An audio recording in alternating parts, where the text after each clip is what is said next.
제가 교구장으로 성장하되 수동교를 오늘 첫 번째 방문했어요, 그죠? 꽤 오랜 시간이 지났는데 다른 교회들이 이렇게 미리미리 이렇게 신청도 하고 또 제 일정도 있고 그래서 오늘에 왔습니다. 그래도 아직까지 방문하지 못한 교회도 있으니까 여러분들이 뭐 이렇게 꼴찌에 이렇게 온 건 아니니까 양해를 해주시기 바랍니다. 금년이 이 수동교회 8주년이 되어내고 또 지금 이제 한옥성당도 문화재 성당도 9월 14일이 되면 이제 축성 89주년이 되죠. 그러니까 내년이면 저 성당 건축돼서 축성된 지 90주년이 되는 그런 성당입니다. 그만큼 우리 수동교회가 역사 깊은 교회고 또 우리 교구에서 그래도 큰 몫을 담당하는 그런 선두 교회입니다.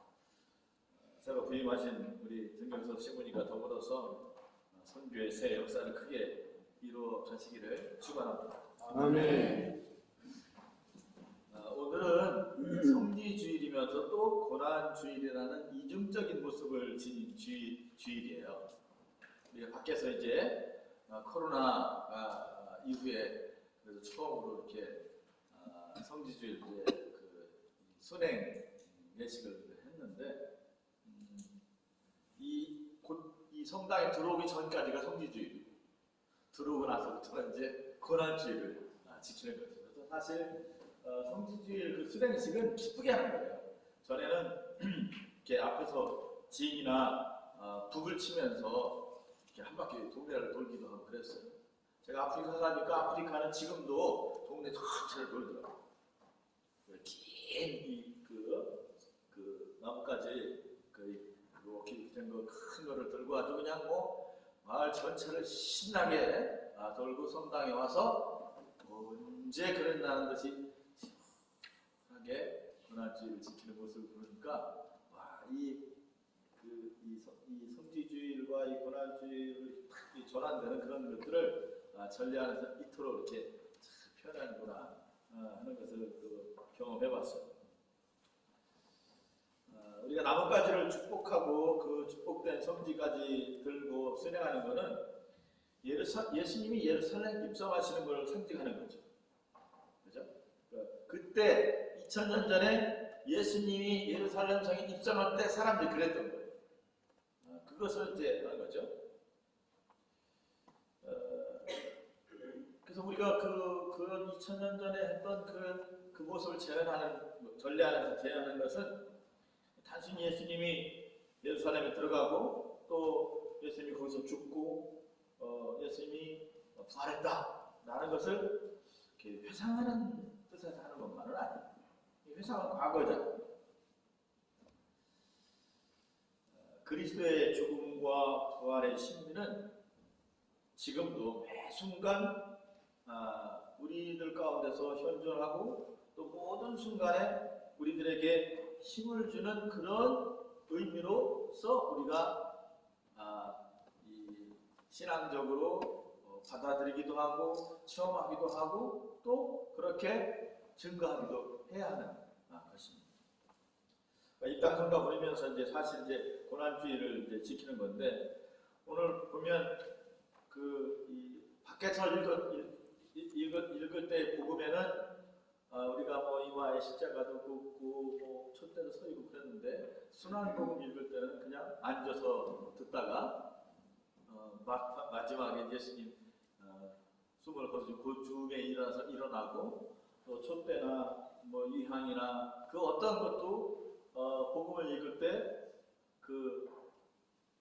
세우지 않고 또 복음 말씀을 전하는 예수님에 대한 어떤 경배 행위 이런 일치하지 않잖아요, 그죠? 복음을 오늘 두 개를 읽었는데 밖에서는 우리가 평상시 복음 성경 들을 때 행동을 했지만 오늘 순환 복음을 읽을 때는 그런 행동을 하지 않았죠. 주님께 경배하는 어떤 행위도 하지 않았습니다.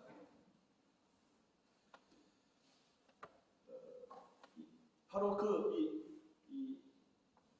예수님의 고난당하는 그것을 그대로 우리가 표현하고 있는 거예요. 그것이 우리에게 어찌 기쁜 일이고 그럴 수 있겠어요. 그죠? 예루살렘 입성하실 때 2000년 전에 당시에 유대인들은 종려나무까지 지금 우리가 성지주의를 했던 이 가지와 같은 것들을 흔들면서 예수님을 환영했어요. 근데 예수님은 바로 그 환호하던 그 사람들에게 배반당하시고 십자가에 못 박혀 들어가셨어요. 오늘 우리도 똑같이 성지까지를 들고 주님을 환영하는 그런 무리로서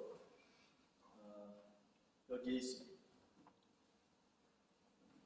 그러니 2000년 전에 환영했던 무리들에게 배반당하시고 돌아가신 예수님, 그것을 제안하는 우리는 어떤 의미로 이 전례를 제안하고 있는 건가 하는 것들을 생각을 해봐야 합니다. 주님의 그 십자가의 그 사건에 등장한 많은 사람들이 있거든요. 첫 번째로는 예수님께 그 적대하던 바리사이파, 사두개파와 같은 그 당시의 종교 정치 지도자들이죠. 주님을 사형시키라고 고발하는 사람들. 그리고 빌라도가 있죠. 빌라도는 사실상 예수님이 무죄라는 걸 알았지만 사형 선고를 내린 사람이에요.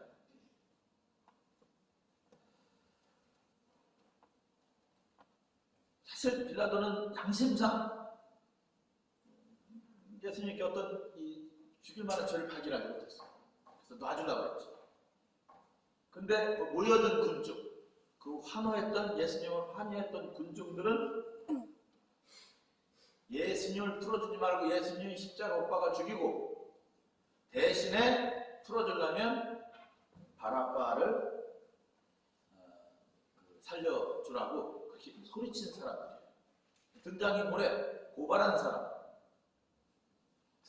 죄가 없는 걸 알면서 사형 선고 내린 사람, 뉘우치고 풀어주려고 했을 때 아니라고 죽이라고 아우성 치면서 함께 소리 지렀던 군중들, 이런 사람들이죠.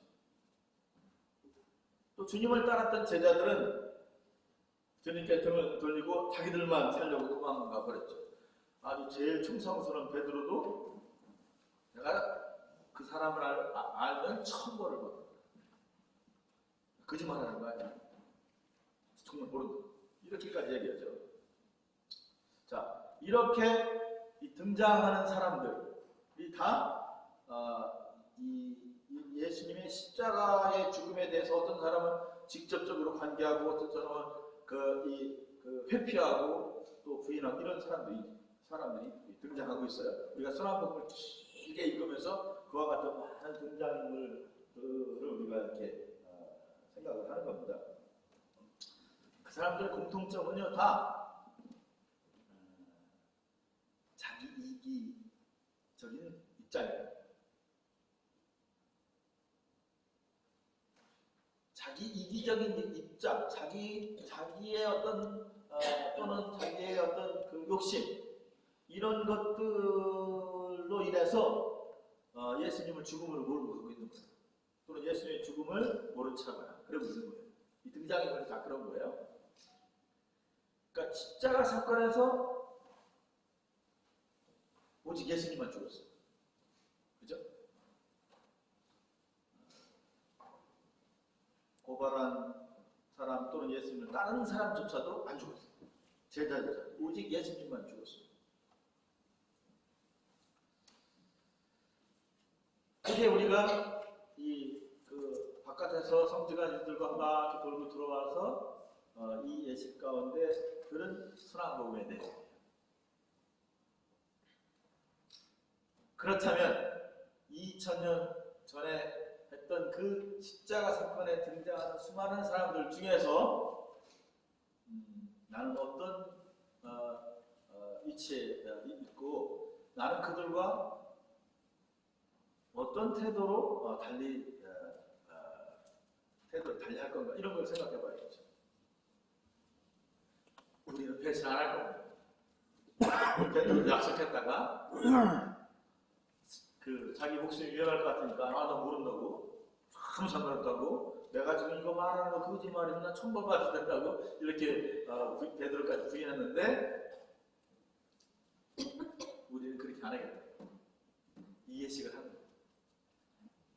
예수님만 죽었는데 나도 죽겠다. 주님만 십자가에 못 박혀 죽었는데 그 2000년 전에는 그러나 지금은 제가 십자가에 못 박혀 죽겠습니다. 이러자고 예식을 하고 있는 겁니다. 그러니까 우리가 어떤 이 주일날 우리가 하나님께 드리는 어떤 여러 가지 그 예배 행위 속에서 주일 미사를 드릴 때 의미를 알고 그 의미에 대해서 응답하는 마음으로 예배를 드려야 그 예배가 살아있는 예배가 되잖아요. 우리가 그러자고 한 거라. 그 일독서에 보면 오늘 일독서 이사야의 말씀이 굉장히 참 아름다운 말씀이에요. 이 신자로서 이런 자세를 가지고 살아가는데 참 모범적인 이해가 되겠다 하는 말씀입니다. 하느님께서 나에게 말솜씨를 익혀주시며 고달픈 자를 격려할 줄 알게 다정한 말을 가르쳐주신다. 아침마다 내 귀를 일깨워 주셔서 배우는 마음으로 듣게 하신다. 참 얼마나 은혜로운 말씀이에요. 우리가 예수의 제자들이고 예수님을 따르는 그런 사람들인데 그러면 격려할 줄 아는 다정한 말솜씨를 주님께 익힌 사람들이 아니겠습니까? 누군가를 격려할 줄 아는 다정한 말솜씨를 주님에게서 배운 사람들이 아니겠습니까? 지금 이사야는 그렇게 고백하는 거거든요. 내가 원래 말솜씨가 좋은 사람이 아니에요. 내 입이 그렇게 거룩한 입이 아니라 아주 더러운 입인 사람이었는데 주님한테서 다른 일을 격려할 줄 아는 다정한 말솜씨를 배웠다는 겁니다.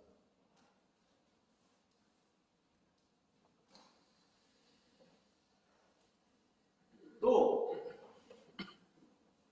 내가 남의 말 안 듣고 내 말만 하고 내 말을 관철시키려고 하는 그런 사람으로 살았는데 배우는 마음으로 듣는 겸손함을 주님께 물려받았다. 그런 말 있잖아요. 망하려면 뒤부터 망한다. 자기 주장만 관철시키고자 하는 사람이 딴에는 잘 사는 것 같죠? 죽기 전에 제일 큰 후회하는 사람이 그런 사람. 자기 뜻을 관철시키며 살았던 사람들이 죽기 전에 제일 후회해요. 공동묘지 가면 껄껄껄 하는 소리만 들린다는 말 있죠? 그러지 말걸. 그러니까 자기 주장을 관철시키고자 하는 사람들, 그걸 늘 그렇게 자기 주장 내섰던 사람들은 뼈아픈 후회를 합니다. 배우는 마음으로 들을 줄 아는 겸손함을 가지고 살아가는 사람들이 복된 죽음을 받아들일 줄 아는 그런 사람으로 살아요. 남을 살리는 말을 해야 해요. 신자는. 또 나를 살리는 말을 들을 줄 알아야 돼요. 그게 예수님을 따르는 사람이에요. 자, 십자가 사건에 등장하는 수많은 사람들이 있는데 다 사실상 예수님 빼고 다 예수님께 등을 돌리는 사람들이었습니다. 그게 예수님하고 다 무관하지 않은 사람들이에요. 그러면 우리는 우리들 삶에서 얼마나 많은 순간 주님께 등을 돌리며 살았을까? 이렇게 성찰해보는 거죠. 나는 내 욕심만 관철시키려고 얼마나 고집된 삶을 살아온 건가? 이런 것들을 성찰하는, 그게 내가 십자가에 죽겠다는 거예요. 예수님만 죽은 게 아니라 나도 죽겠습니다 하는 것이 바로 그거죠. 내 욕심 죄만 감철시키려고 고집된 삶을 사는 것, 살았던 그 고집이 사실은 예수님을 십자가에 못 박고 하나님과 등을 돌리는 일이 되는 경우가 허다했구나 하는 것을 뉘우치는 거죠. 그래서 우리가요, 그 옛날 유다인들처럼 예수님을 배반하지 않으리라 다짐하면서 이 주의를 지키는데요. 여러분들 성경 가지고 있는데 그거 가져가면 어떻게 해요? 집에 가져가면? 서랍에다 넣는다? 아니면 신문 예쁜 돌돌돌 말아갖고 이렇게 어떻게 하냐고요?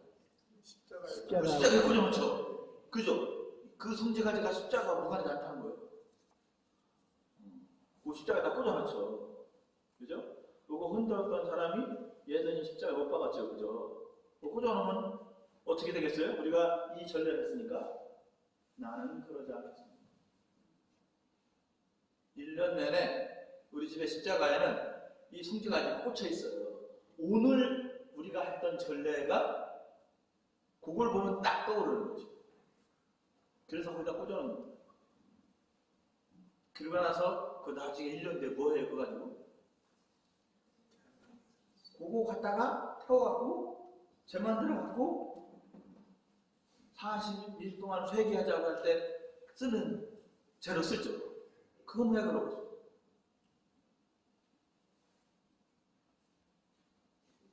예수님 2000년 전에 예수님 십자가에 돌아가실 때 했던 행동을 내가 1년 내내 했으니까 그거 태워갖고 맹세했던 그거 태워갖고 다시 뒤집어 쓰고 회개하고 잘못했으면 하는 거죠. 그런 의미가 있는 거예요, 그게. 그래서 우리가 이걸 다 가지고 십자가에 집에 있는 십자가에 꽂아놓습니다. 십자가에 걸어두고 1년간 지켜보며 기도하는 거죠. 나는 주님 배반하지 않고 매일 예수님처럼 십자가를 지고 살아가겠습니다. 그렇게 기도하자고 여러분들 성지까지 가지고 가서 꽂아놓는 거예요. 십자가의 종교예요, 우리. 그러니까 십자가의 종교인 우리 그리스도교는요, 매일 자기 십자가를 지고 나를 따르라 했던 주님의 명령을 잊지 않기 위해서 신앙의 상징으로 십자가를 사용합니다. 여러분들 주교 십자가 이렇게 보면 이게 이제 우리 제 친구가 이태리에서 사온 거 남들 금인 줄 알아.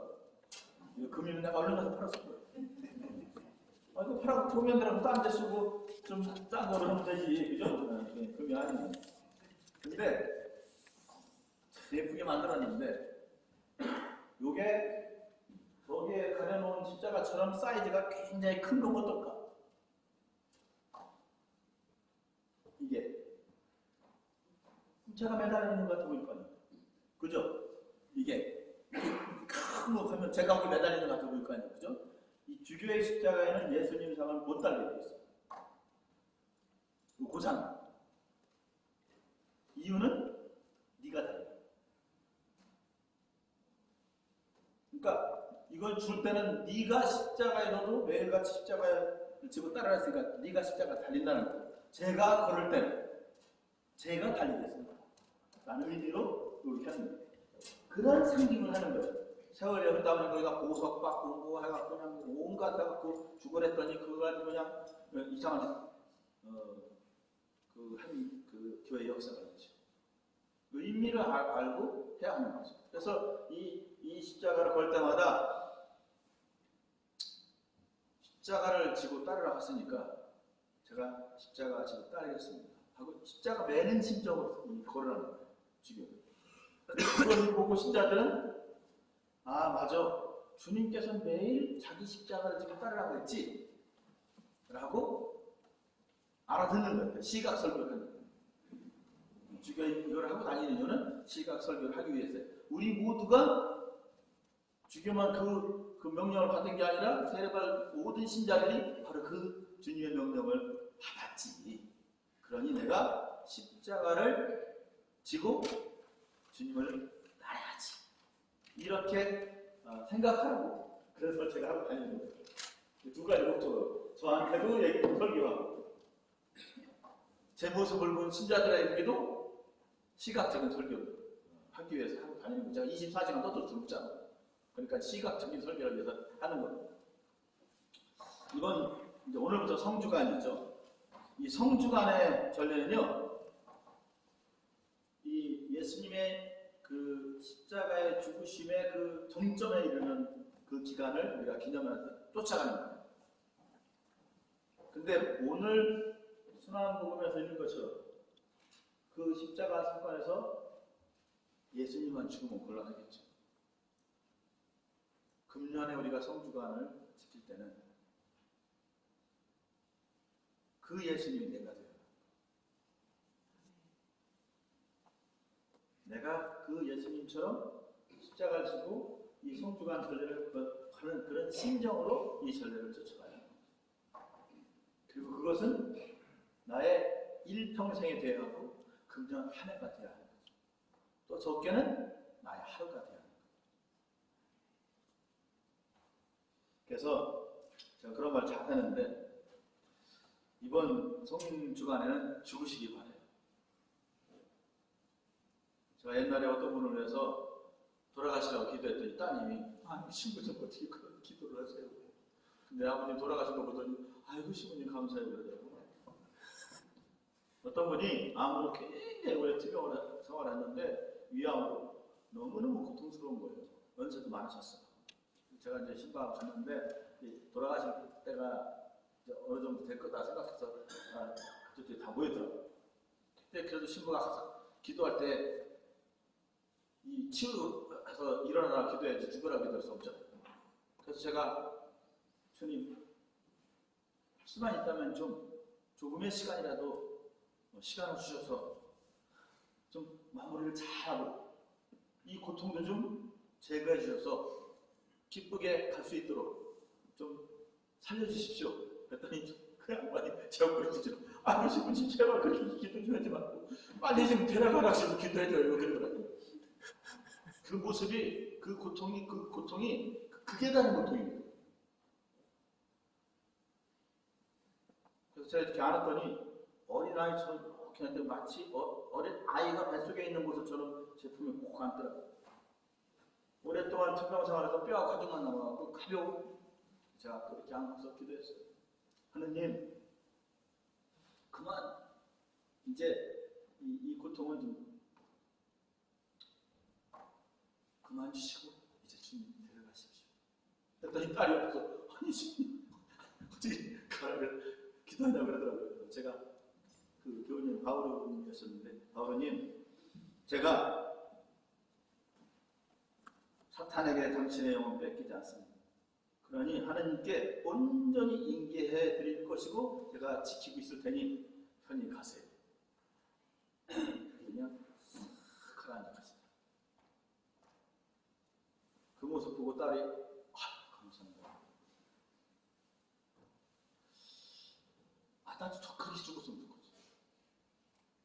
그건 육신의 죽음이고요. 우리가 죽을 줄 알아요. 실제로 죽어야 사는 거예요. 살아있는 사람을 구하라고 할 수는 없잖아요. 그죠? 우리 신앙은 바로 그겁니다. 그래서 우리가 매일 십자가를 진다는 것은 죽는 건 육신의 죽음만 말합니다.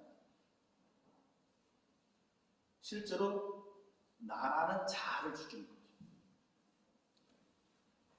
그렇게 나를 위해서 평생 살았잖아요. 내 가족을 위해서 살았잖아요. 모든 게 나라고 하는 것으로 살았잖아요. 이제는 내가 아닌 다른 일, 내가 아닌 주님 그렇게 위해서 살아가자고 우리가 신자가 된 거예요. 그렇게 신자 될 때 세례 받을 때 약속을 했어요 우리가. 근데 그렇게 살지 못하고 날 후회하죠. 베드로가 어떻게 후회하는지 아세요? 세 번째 후회하니까 그때 닭이 울었다고 그랬잖아요. 두 번, 그죠? 그 연상을 해보면 땅바닥에 후딱 앉아갖고 정말로 서럽게 우는 거예요. 내가 정말 비겁한 놈이구나. 내가 참으로 더러운 인격이구나 하면서 자기 자신의 모습이 너무 작고 너무 더러운 모습이 자기를 본 거예요. 그래서 그 자기를 보고 우는 거예요. 우리가 바로 그런 존재인데 주님은 우리를 거룩하다고 하거든요. 우리는 거룩하고 너희는 나의 형상을 회복했다 이렇게 내주시는 거거든요. 그런 사람으로 살려면 새로나야 돼. 새로나기 위해서는 죽어야 하는 거죠. 이번 성주간에 저도 그렇고 교우님들 모두 다시 사시기 위해서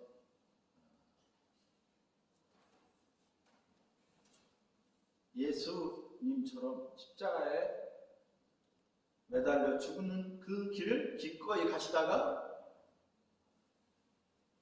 십자가에 마침내 기꺼이 나를 죽이고 다시 사신 부활의 주일의 큰 은총을 누리시는 분들이 되시기 바랍니다. 아멘. 다시 사는 인생을 있잖아요. 굉장히 자유롭고 가벼워요. 무게가. 왜 큰 질병을 앓았다든가 무슨 큰 죽을 것 같은 사고를 당했다든가 뭐 이렇게 그랬다가 다시 사는 기회를 얻은 사람들이 어떻게 뭐라고 해요? 주님께서 선물로 주신 인생인 줄 알고 내가 이렇게 산다 그랬죠. 그때는 굉장히 너그러고 그 삶이 가벼워요. 그게 그리스도입니다. 아니 저 사람들은 도대체 어떤 일이 있었길래 저렇게 살 수 있는 건가? 저들이 믿는 하느님은 도대체 어떤 하느님이기에 저들을 저렇게 만들었을까? 이게 믿지 않는 사람들이 크리스찬들을 보고 느낀 감정이에요. 그래서 혹독한 박해가 있음에도 불구하고 그리스도교는 계속해서 성장해 왔고 지난 2000년 동안 무수한 잘못을 저지른 것도 사실이지만 인류 문명을 견인해온 이 동력으로서 그리스도교는 자리했던 거예요. 예수 믿는 신자로는 살아갑니다. 금년 한 해는 십자가가 장신문이 아니라 내 신앙의 근본이 되는 그런 한 해로 살아가시는 저 여러분이 되시기를 주의 이름으로 축원을 드립니다. 성부와 성자와 성령의 이름으로 말씀드립니다.